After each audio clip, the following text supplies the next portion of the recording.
من يهده الله فلا مضل له ومن يضلل فلا هادي له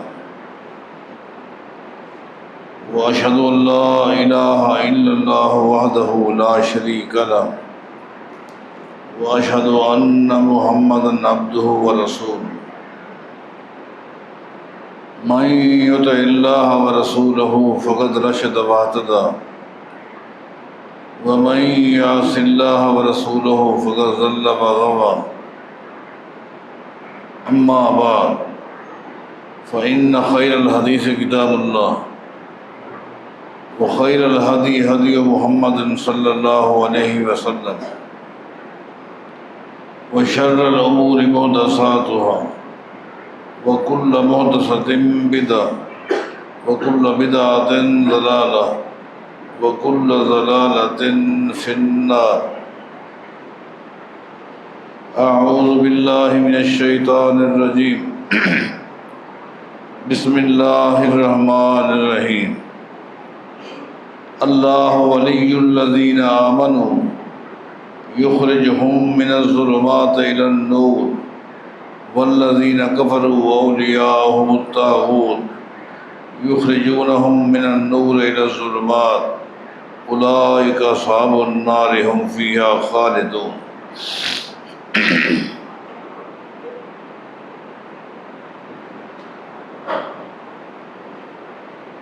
رسول اکرم صلی اللہ علیہ وسلم نے اپنے آخری دنوں میں ایک خطبہ ارشاد فرمایا تھا۔ اس خطبے کے اندر نبی علیہ الصلوۃ والسلام نے اپنے حوالے سے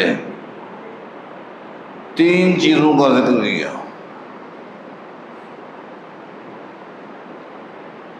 فرمایا کہ لقد اوذیت فی اللہ وما یؤذی احد، اے لوگو دین کے راستے میں، اللہ تعالیٰ کے احکام پہنچانے کے راستے میں جتنا مجھے تکلیف پہنچائی گئی ہے، آج تک اتنا تکلیف کسی کو نہیں پہنچائی گئی۔ یہ پہلی بات ہے، لقد اوذیت فی اللہ وما یؤذی احد، جو مجھے دکھ پہنچایا گیا ہے اس دعوت کے راستے میں، اللہ کے پیغام کو لوگوں تک پہنچانے کے حوالے سے، آج تک اتنا تکلیف کسی کو نہیں پہنچائی گی۔ اور یہ حقیقت ہے، یہ کوئی تکلیفیں معمولی ہیں؟ آپ نے کسی کا کیا بگاڑا تھا کہ آپ سجدے میں ہیں؟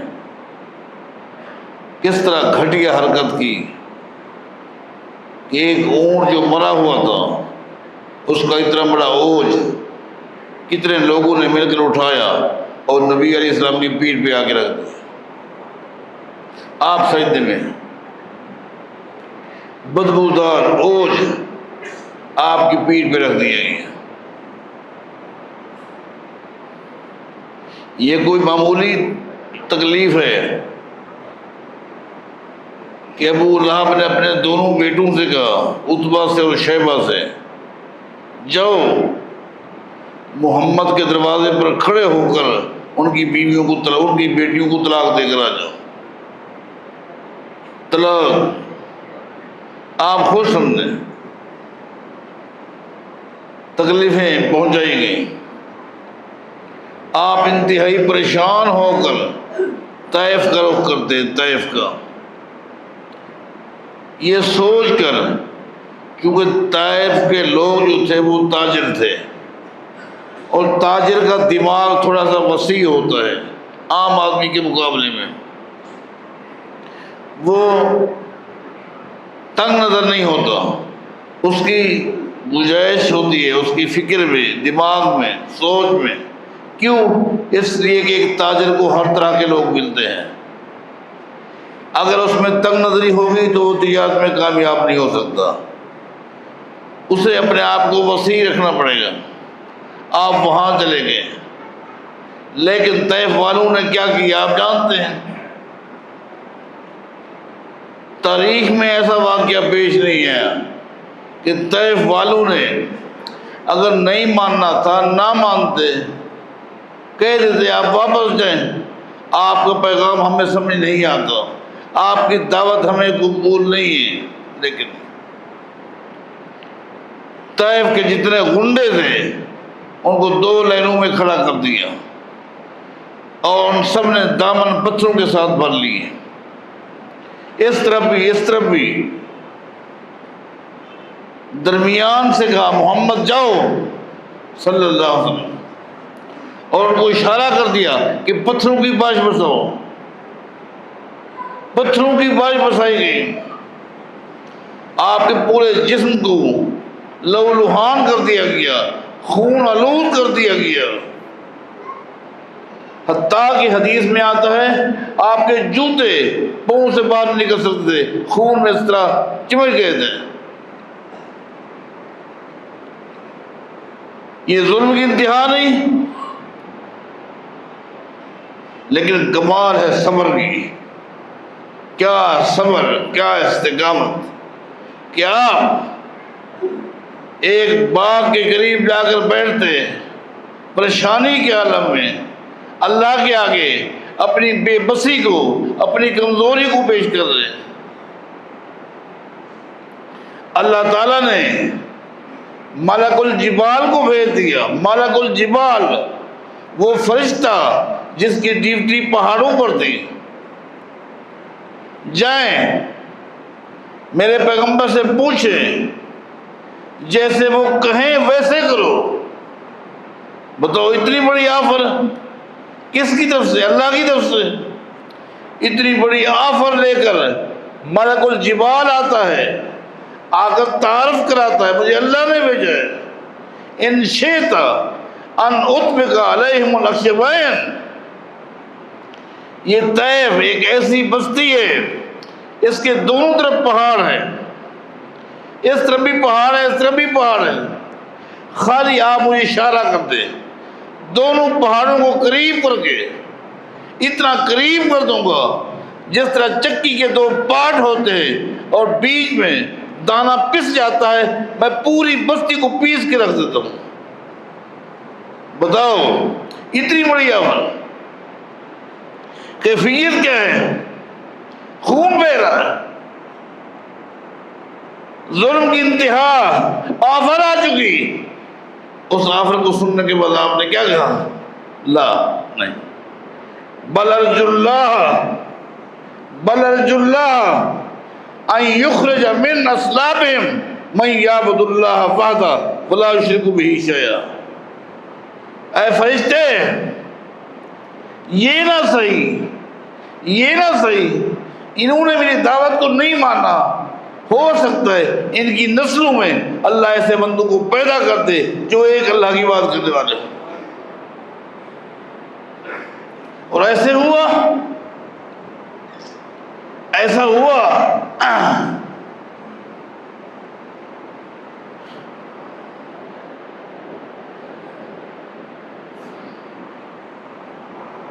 سیدنا عمر بن خطاب رضی اللہ تعالیٰ عنہ کے دور خلافت میں غالباً 14 یا 15 ہجری میں امیر عمر رضی اللہ تعالیٰ عنہ نے 100 افراد پر مشتمل پہلا قافلہ جو ہندوستان بھیجا، پہلا مسلمانوں کا قافلہ امیر عمر کے دور میں ہندوستان میں آیا جو 100 افراد پر مشتمل تھا. اس میں ایک صحابی تھے، 99 تابعی تھے. صحابی وہی تھا جس کا تعلق طیف سے.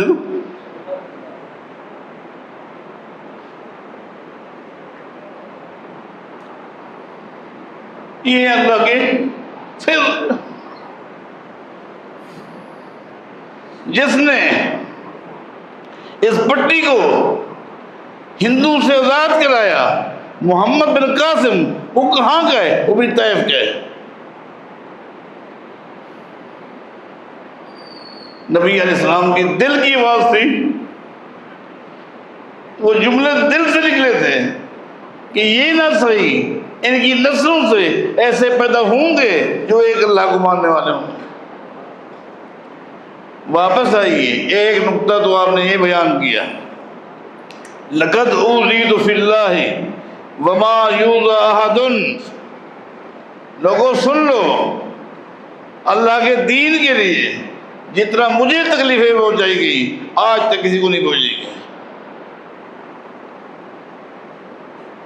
وقد اخفت فی اللہ، دوسری بات، وقد اخفت فی اللہ وما یخاف احد، اس قدر مجھے دھمکایا گیا ہے، اس قدر مجھے دھمکایا گیا ہے کہ بعد آ جاؤ، بعد آ جاؤ، یہ کر دیں گے، یہ کر دیں گے، اس قدر دھمکایا گیا ہے۔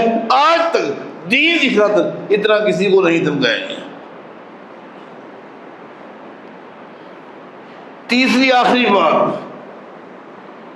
جس کا ہمارے مضمون کے ساتھ تعلق ہے، میں کہ وَلَقَدْ أَتَيَّ عَلَيَّ وَمَالِيَ وَلَقَدْ أَتَتْ عَلَيَّ ثَلَاثَةٌ وَمَالِيَ وَلَا بِلَالٍ طَعَامٌ يَأْكُلُهُ، جب سے اللہ نے یہ بوجھ میرے اوپر رکھا ہے، جب سے اللہ نے مجھے نبی بنایا ہے، اس مشن پہ چلا ہوں، اس دن سے لے کر آج ہفتے کے کوئی 7 دن نہیں گزرے کہ 7 دن پورے محمد نے کھایا ہو، بلکہ فرمایا 3 دن لگاتار میری تاریخ میں ایسے نہیں گزرے جن 3 دن لگاتار پیٹ کا بھر کر محمد نے، یہ بلال نے، یہ محمد کے گھر والوں نے کچھ کھایا ہو صلی اللہ علیہ وسلم۔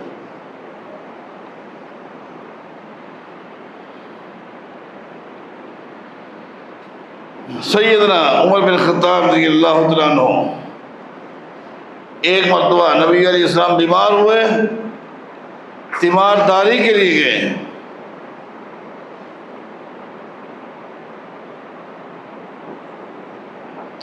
گھر میں آپ دیکھتے ہیں ہر طرف، آپ کے گھر میں ایک سا تقریباً کھجور کے 1 سا پڑا تھا، 1 سا کے قریب جو تھے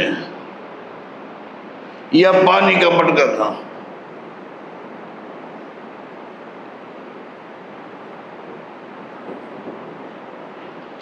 سیدنا عمر رونے لگ گئے۔ نبی علیہ السلام فرماتے ہیں ما یبکی کا یا عمر، عمر کیوں رو رہے ہیں، کیا ہو گیا؟ میں کہ آپ کے گھر کو دیکھ رہا ہوں، آپ کے گھر کی کنڈیشن کو دیکھ رہا ہوں، کھجور کے دانے پڑے ہیں، جو کے پانی اور کچھ بھی نہیں، جبکہ میں دیکھتا ہوں کیسر و کسریٰ کے بادشاہوں کو، ان کی عیاشیوں کو۔ تو نبی علیہ السلام نے ایک جملہ ارشاد فرمایا تھا جس کا معنی انتہائی غلط لیا گیا اور لیا جا رہا ہے۔ آپ نے کیا فرمایا؟ اما ترضا ان تکون الآخرہ ولہم الدنیا، اے عمر کیا تو اس بات پر خوش نہیں ہے کہ اللہ نے ہمارے لیے آخرت بنائی ہے، اللہ نے ہمارے لیے آخرت بنائی اور ان کے لیے، کافروں کے لیے دنیا ہے۔ فحمد اللہ، اے عمر اللہ کا شکر ادا کر کہ اللہ نے ہمارے لیے آخرت بنائی ہے، ان کے لیے دنیا ہے۔ اب اس جملے سے انتہائی غلط مفہوم لے کر لوگوں کے عقائد کو برباد کیا گیا اور کیا جا رہا ہے۔ تصوف کیا ہے، زہد کیا ہے، اور آج اس کا کیا معنی لیا جا رہا ہے۔ کہا کہ مباحات کو چھوڑ دینا یہ تصوف ہے، یہ زہد ہے۔ نبی علیہ السلام نے فرمایا عمر کیا تو اس بات پر راضی نہیں ہے کہ ہمارے لیے جنت ہے، آخرت ہے، ان کے لیے دنیا ہے۔ فحمد اللہ، اللہ کا شکر ادا کرو۔ اس حدیث کو سامنے رکھ کر انتہائی غلط مفہوم لے کر آج امت کو گمراہ کیا جا رہا ہے۔ کیا کہا جا رہا ہے؟ لا یزید من خبز الشعیر۔ امام ابن جوزی رحمہ اللہ نے ان بدبختوں کے عقائد کو، نظریات کو یوں پیش کیا، کہتے ہیں دیکھیں نبی علیہ السلام کے گھر میں سوائے جو کے اور کچھ نہیں، لہذا اس دنیا کی زندگی میں ہمیں صرف جو کھانے ہوں گے، اور وہ بھی اتنے جتنا کھا کر ایک بندہ زندہ رہ سکے، اس سے زیادہ نہیں ہے۔ اتنا کھانے ہونے چاہیے جتنا ایک بندہ کھا کر زندہ رہ سکے۔ وَلَا يَذُوقُ الْفَاحِقَةَ، کہا سنو، نبی علیہ السلام نے فرمایا تھا عمر ان کے لیے دنیا ہے، ہمارے لیے آخرت ہے، لہذا دنیا کے اندر جتنے میوے جات ہیں، پھل ہیں، ان کے قریب نہیں جانا چاہیے۔ یہ ان کے لیے، ان پھلوں کے قریب مت جاؤ، یہ سب کچھ کافروں کے لیے، تمہارے لیے نہیں ہے، مت جاؤ۔ یعذب نفسہ، کہا سنو، اپنے نفس کو، اپنے جسم کو، اپنے ضمیر کو تکلیف پہنچاؤ، تکلیف پہنچاؤ، یہ ہیں ان تصوف کے قید۔ اس حدیث کو سامنے رکھ کر غلط مفہوم لیتے ہوئے کہا لا یاکل احد لحما مثل ذهب مثل درہم، اگر کوئی شخص، کہا اگر کوئی شخص کسی حلال جانور کا گوشت ایک درہم کے برابر، ایک بوٹی پکا کر کھاتا ہے، 40 دن تک اس کا دل مردہ ہو جاتا ہے۔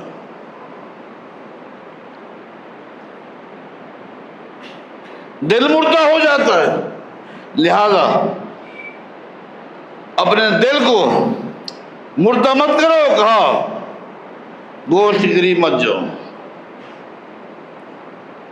آگے کہا وَبِمَنْعِهَا الْمَاءُ الْبَارِدُ، خبردار ٹھنڈا پانی ہو بھی، دل بھی چاہتا ہو، زمین کو مردہ کرو اور ٹھنڈا پانی مت پیو، گرم کھولتا ہوا پانی پیو، کیونکہ مزاج کے خلاف چلنا ہے، مزاج کے خلاف چلنا ہے۔ کتنا شدید گرمی ہو، جتنا شدید دھوپ ہو، کیا کرو؟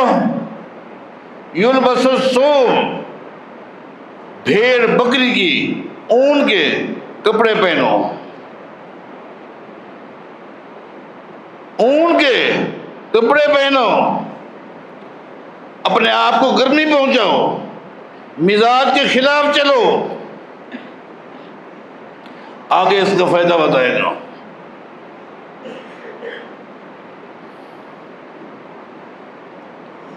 اور آگے کیا کہا؟ وَيَلْزَمُ الصَّمْتُ الدَّائِمُ، سب سے خوش نصیب وہ بندہ ہے جو نیت کر لے جب تک زندہ رہوں گا خاموش رہوں گا، خاموش، صمت الدائم، کہا کہ ہمیشہ خاموش رہنا چاہیے، زبان پہ ایک حرف بھی نہ رہے۔ بتاؤ، آپ پڑھے لکھے لوگ ہو، سمجھدار ہو، میرے بھائی بھی، میری بہنیں بھی، اس میں کتنا بے دینی کا درس ہے، بد عملی کا درس ہے۔ جو آدمی اپنی زبان پر ایک حرف بھی نہیں لے گا، نماز گئی، نماز گئی، تلاوت گئی، صبح شام کے ذکر اذکار گئے، اٹھنے بیٹھنے کے دعائیں گئی، سلام وعلیکم السلام گیا، زبان پر حرف مت لو۔ یلزم الصمت الدائم، خبردار، اگر کامیابی چاہتے ہو، کامیابی آگے بتائے گا کامیابی کیا ہے، بتائے گا، کہا خبردار ہر ممکن کوشش کرو اپنے آپ کو پانی سے دور رکھو، پانی تمہارا دشمن ہے، پانی سے دور رکھو، اتنا دور رکھو حتیٰ کہ تمہیں اپنے جسم سے بدبو آنا شروع ہو جائے۔ نہانے سے باز رہو، مت نہاؤ۔ تمہارے جسم پر کوئی ایسا کپڑا نہ ہو جس پر پیوند نہ لگی ہوئی ہو، پیوند لگا ہوا کپڑا پہنو۔ یہ بیماریاں آج بھی ہیں، آج بھی، بہت پرانی بات ہے۔ میرے ساتھی ہیں قاری عبدالجبار دھندیر، ان کی دکان تھی اقبال مارکیٹ میں ملنے گیا، مجھے کہنے لگے شیخ صاحب میرا پڑوسی ہے دکاندار، وہ آپ سے ملنے کا بڑا شوق رکھتا ہے، بلا لوں؟ بلا لوں۔ آیا، ملاقات کر کے وہ حیران ہو گیا، مجھے دیکھتا رہا، بڑا متعجب ہو کر دیکھتا رہا۔ کہنے لگا حضرت میں نے تو آپ کا بڑا نام سنا تھا، لیکن آپ کے جسم پر، آپ کی قمیض پر کوئی ایک پیوند بھی نہیں، کوئی ایک پیوند بھی نہیں، یہ جراثیم آج بھی ہیں، ایک پیوند بھی نہیں ہے۔ میں خاموش اس کی بات سنتا رہا۔ کہنے لگا حضرت میں تو جب بھی نیا کپڑا لیتا ہوں، سلواتا ہوں، تو پہلے پھاڑ کر پیوند لگاتا ہوں، کٹ لگا کر پیوند لگا کر پھر پہنتا ہوں۔ جب اس کی گفتگو ختم ہوئی میں نے ایک جملہ کہا، میں نے کہا دیکھیں کپڑا پھٹ جائے پیوند لگانا سنت ہے، پھاڑ کر پیوند لگانا بدعت ہے۔ پھٹ جائے پیوند لگاؤ سنت ہے، اور تو پھاڑ کر پیوند لگاتا ہے یہ سنت نہیں ہے، بدعت ہے، اور بدعت ہی کا کوئی عمل قبول نہیں ہوتا۔ تو کہا کامیابی اس میں ہے، کپڑے تمہارے پھڑے ہونے چاہیے، پیوند والے ہونے چاہیے، خاموشی اختیار کرو۔ حتیٰ کہ بہت ساری تفصیل ہے جسے امام ابن جوزی رحمہ اللہ نے بیان کی ہے ان بدبختوں کے عقائد کے بارے۔ آخر میں کہا حتیٰ کہ ایک وقت آ جائے گا، ایک وقت آئے گا کہ تمہارے اندر سے آواز آئے گی، ایک وقت آئے گا کہ تمہارے اندر سے آواز آئے گی کہ اب عابد بھی تو ہے، معبود بھی تو ہے، ساجد بھی تو ہے، مسجود بھی تو ہے۔ یہ ہے وحدت الوجود والے، یہ ہے حلولی، یہ ہیں جہمیہ، ان کے پیروکار، متصوفین، متزاہدین، آج بھی یہ نظریات پائے جاتے ہیں۔ آپ مختلف مقابرین قبروں پر جائیں آپ کو یہی چیز ملے گی، کپڑوں سے بدبو،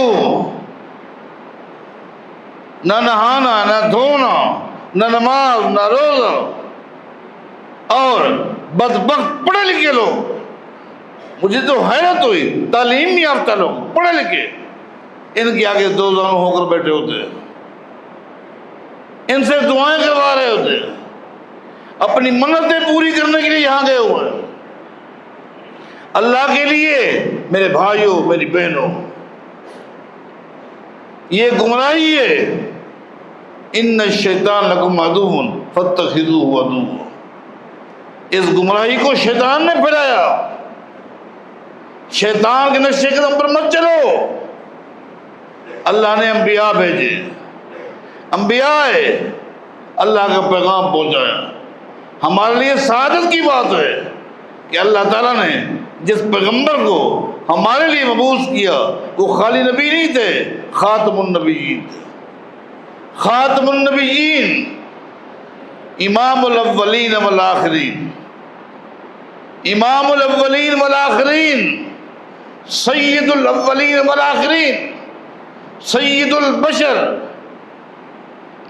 پوری کائنات کے سردار محمد الرسول اللہ۔ ان کی سیرت ہمارے لیے اسوہ ہے، نمونہ ہے۔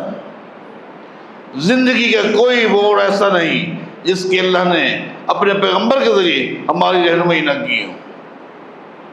ہاں اب سنیے، اگر ایسے حالات تھے کہ نبی علیہ السلام کھانے کے لیے پینے کے لیے کچھ نہیں تھا، لیکن جو ہی اللہ کی نعمتیں آ جاتی ان کو استعمال کرتے، اس لیے کہ اللہ کے قرآن کہتا ہے وَأَمَّا بِنِعْمَةِ رَبِّكَ فَحَدِّثْ، اللہ کی نعمتوں کا اظہار کرو۔ ان اللہ یحب ان یرا اثر نعمتہ علی عبدہ، نبی علیہ السلام فرماتے ہیں جب اللہ تعالیٰ کسی کو نعمت دیتا ہے، جب اللہ تعالیٰ کسی کو نعمت دیتا ہے اور وہ بندہ اللہ کی اس نعمت کو استعمال کرتا ہے تو اللہ تعالیٰ خوش ہوتا ہے۔ اللہ نے جس کو نعمت دی ہے اس کو وہ استعمال کرے۔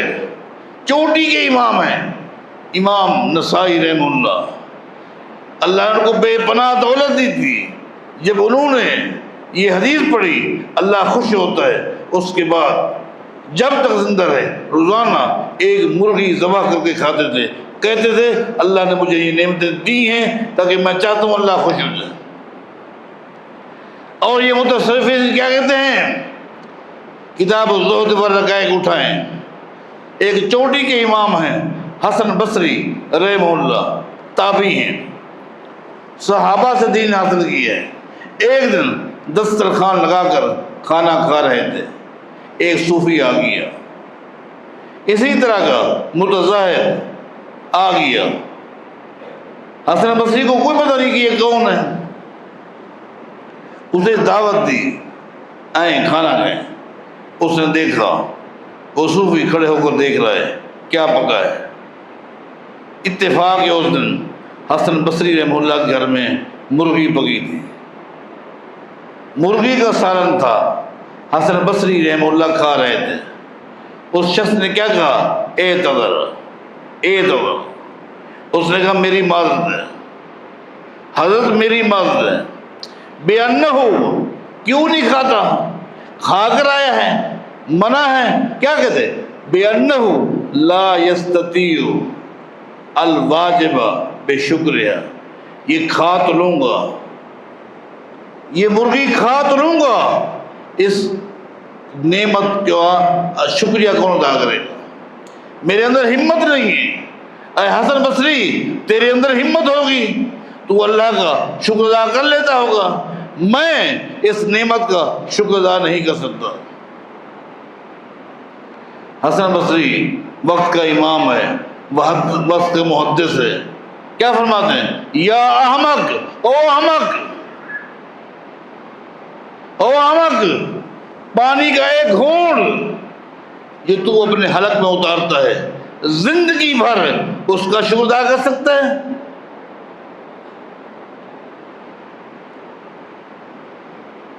زندگی بھر تو اللہ کا شکر ادا کرتا رہے، ایک پانی کا گھونٹ جو تو نے اپنے حلق میں اتارا ہے اس کو بھی تو حق ادا نہیں کر سکتا۔ یہ اللہ کی نعمتیں ہیں، یہ اللہ کی نعمتیں ہیں، نبی علیہ السلام نے ان کو استعمال کیا ہے۔ حالات ہوتے اچھا کھانا پکا کر آپ کھاتے، صحابہ کو حکم دیتے ہیں۔ نبی علیہ السلام نے ابو طلحہ سے کیا کہا تھا، ابو طلحہ کھانا پک چکا، جی ہاں، فرمایا کہ اس میں سے ایک دستی نکال کر مجھے دیں۔ ابو طلحہ نے بکری ذبح کی تھی، نبی علیہ السلام صحابہ کو لے کر پہنچ گئے تھے، پوری حدیث آپ جاننا۔ نبی علیہ السلام نے ابو طلحہ سے کہا ایک دستی نکال کر مجھے دیں۔ ابو طلحہ رضی اللہ تعالیٰ عنہ نے ایک دستی نکالی، نبی علیہ السلام کو دی، آپ نے وہ تناول فرمائی اور فرمایا ابو طلحہ جاؤ ایک اور بھی دستی نکال کے لاؤ۔ دیکھیں حالات ہیں،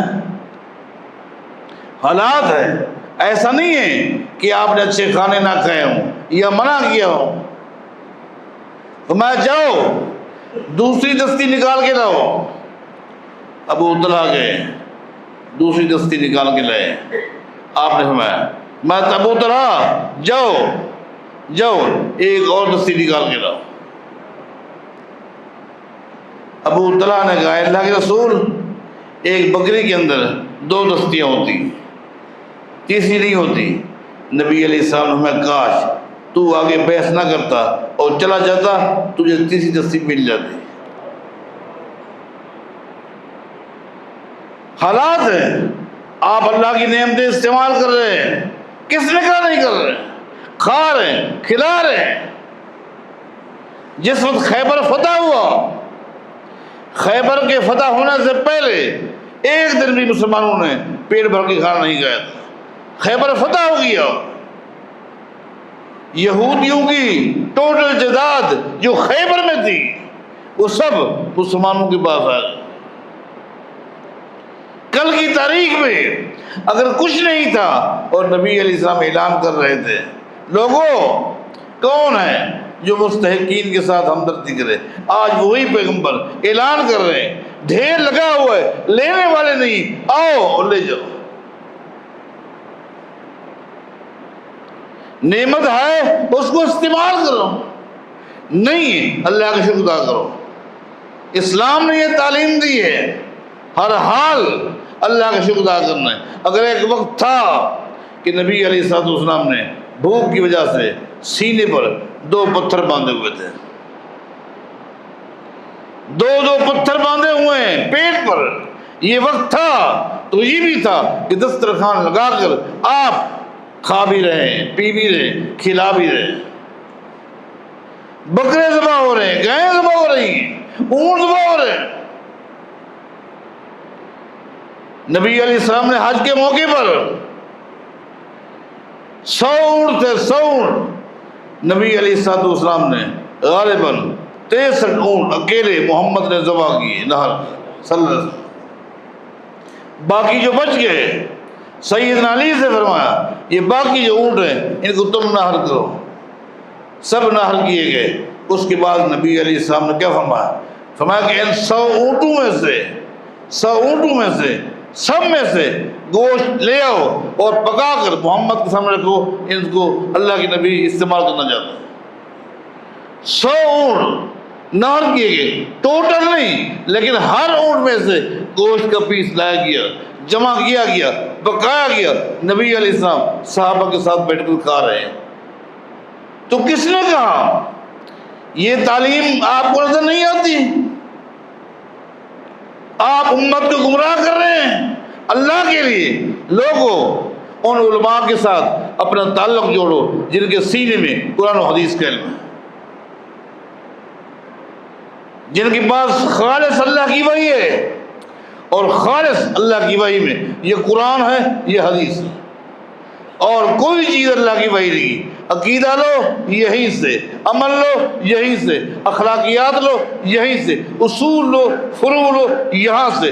اللہ ہم سب کو توفیق عطا فرمائے۔